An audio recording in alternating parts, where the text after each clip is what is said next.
جہاں سے اشتراکی تعلیم جو ہے اس نے جنم لیا. صحیح. کارل مارکس جو کہ اشتراکی تعلیم کا بانی ہے، ٹھیک. جس نے داس کیپیٹال کتاب لکھی ہے، جی.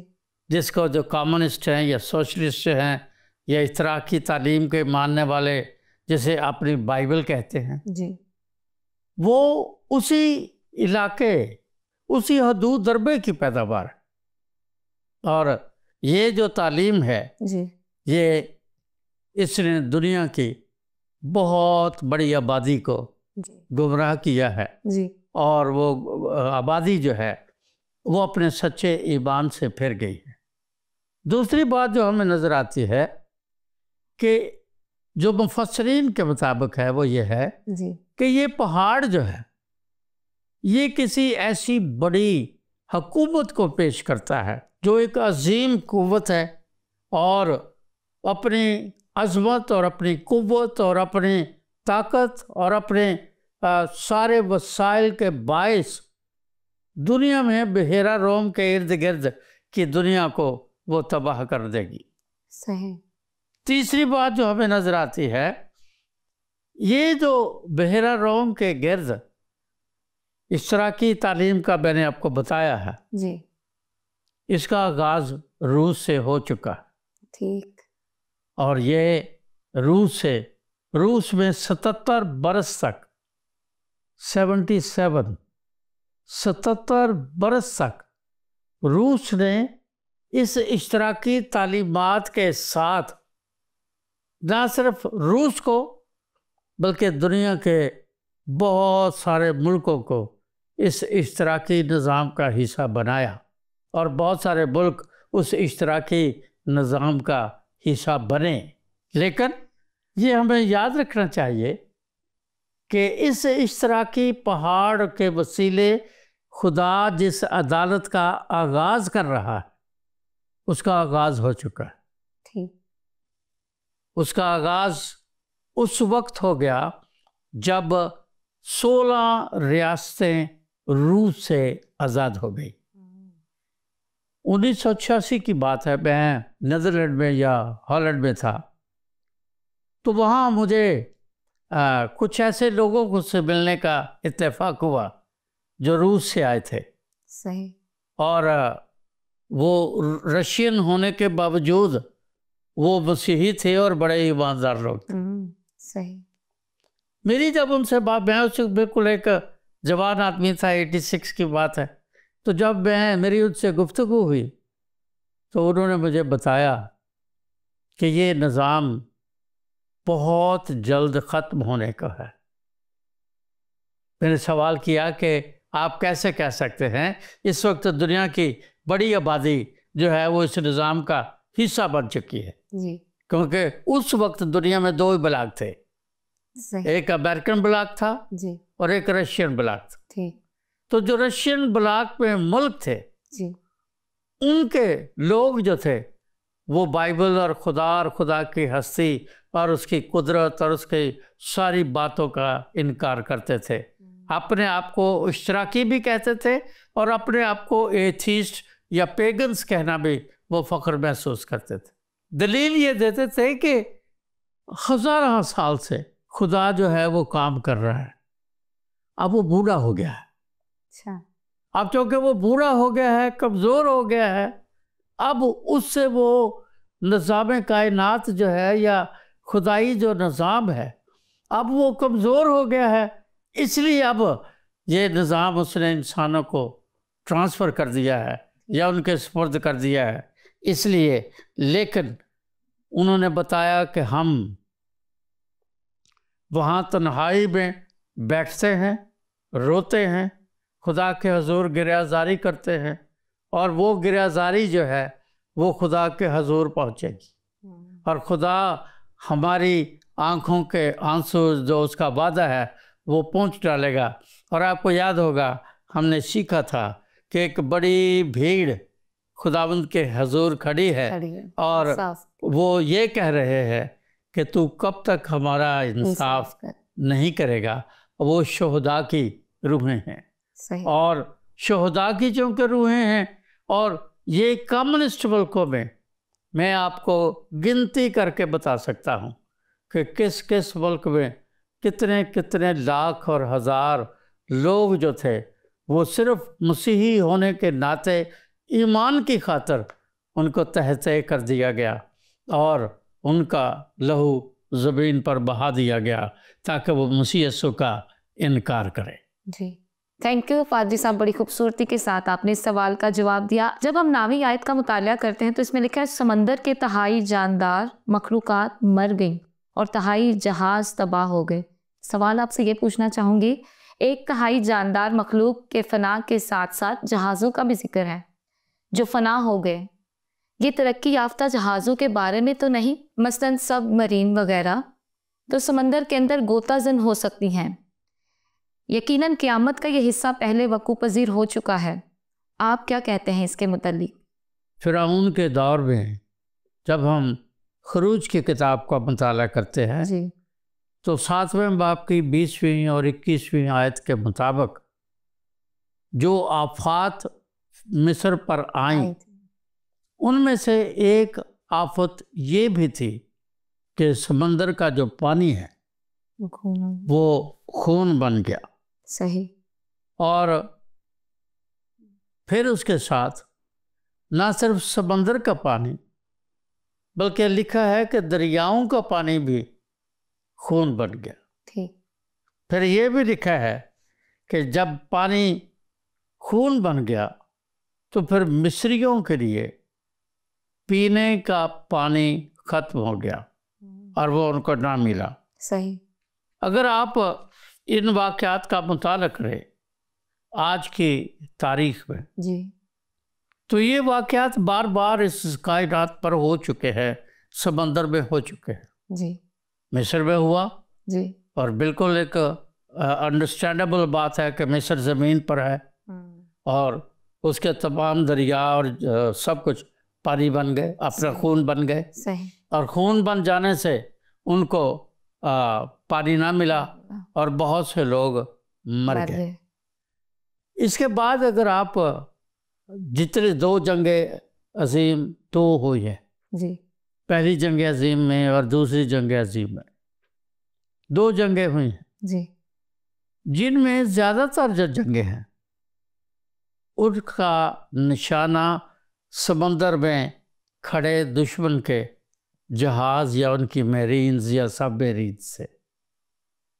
اگر آپ نے پڑھا ہو تو لکھا ہے، تاریخ بتاتی ہے کہ دوسری جنگ عظیم میں امریکہ کی بندرگاہ جسے پرل ہاربر کا نام دیا جاتا ہے، جی یہ جسے پرل ہاربر کہا جاتا ہے، جی وہاں پر جاپان نے اپنے سینکڑوں ایروپلین بھیجے، جی جیٹ بھیجے، اور انہوں نے وہاں جا کر بمباری کی، اور اس بمباری سے کئی لاکھ انسان جو تھے وہ مر گئے۔ صحیح، اور یہ واقعہ پرل ہاربر میں ضرور ہوا، جس کے نتیجے میں پھر امریکہ نے مجبوراً ہیروشیما اور ناگاساکی پر ایٹم بم گرائے اور پھر دنیا سے جنگ کا خاتمہ ہوا، لیکن یہ بربادی آلریڈی ہو چکی ہے۔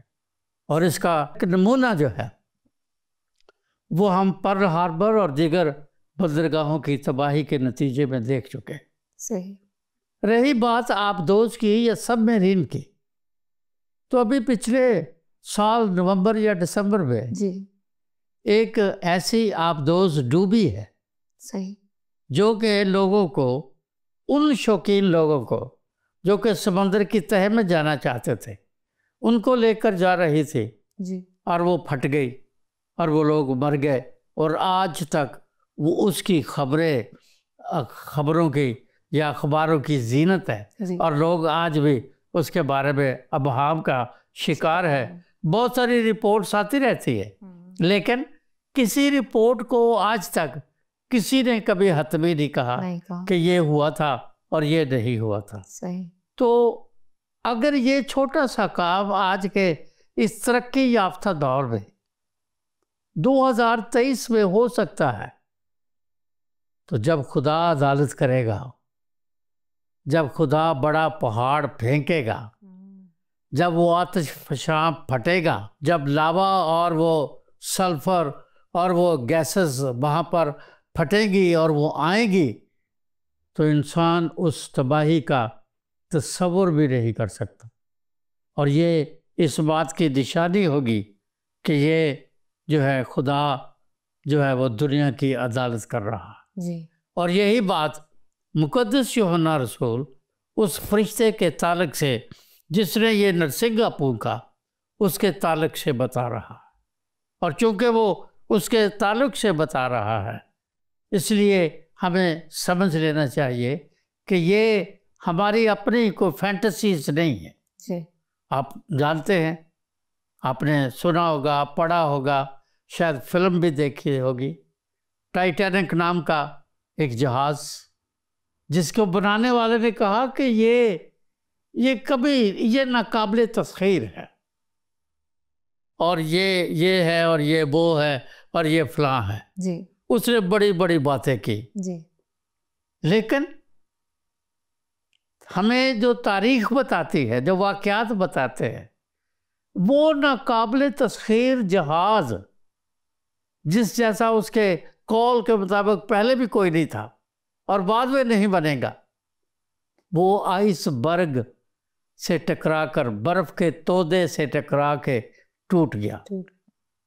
اور اگر آج کے اس انتہائی ترقی یافتہ دور میں، اس سائنٹیفک دور میں، اتنی ٹیکنالوجی کے دور میں، یہ اتنی محنت سے اور اتنے پیسے سے لگا کر بہت سارے انجینئرز کی عقل اور دانائی کے نتیجے میں یہ جہاز بنایا گیا، تو پھر جب خدا عدالت کرے گا اور وہ اس پہاڑ کو، عدالت کے پہاڑ کو، جب سمندر میں یا بحیرہ روم میں یا اس دنیا میں پھینکے گا، تو میں نے پہلے بھی کہا کہ اس تباہی کا، اس بربادی کا آج کا انسان، آج کا سائنسدان، آج کا جو دولت مند شخص ہے یا آج کا جو مذہبی شخص ہے، وہ تصور بھی نہیں کر سکتا.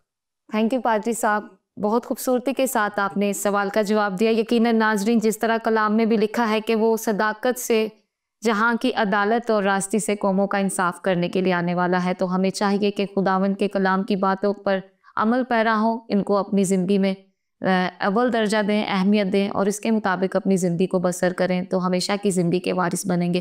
ہاں، اگر اس کلام کے مطابق اگینسٹ نافرمانی کریں اور ان باتوں کو نہیں اپنی زندگی میں رکھیں گے تو اس آگ میں جائیں گے جو کبھی بجھنے کی نہیں.